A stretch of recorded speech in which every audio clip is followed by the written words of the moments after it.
Hi friends, இது மாதிரி design neck நம்ம ஸ்டிச் பண்ணும்போது லைட்டாக நம்ம எந்த அளவுக்கு தையல் போடுறோமோ அந்தளவுக்கு நம்ம ட்ரா பண்ணி எடுத்துக்கலாம். ஏன் அப்படின்னா ஈஸியாக இருக்கும் தையல் போடும்போது. அதே மாதிரி அந்த எட்ஜில் வரும்போதெல்லாம் கரெக்டாக மெதுவாக ரொட்டேட் பண்ணி எடுக்கணும்.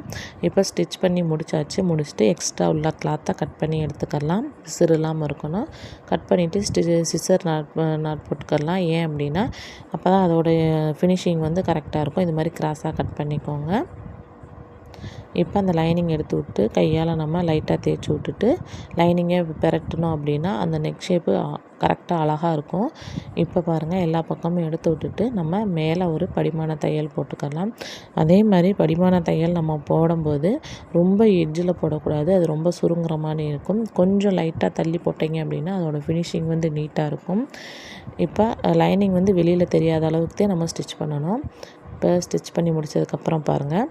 இந்த வீடியோ பிடிச்சிருந்துச்சுன்னா லைக் பண்ணுங்கள்.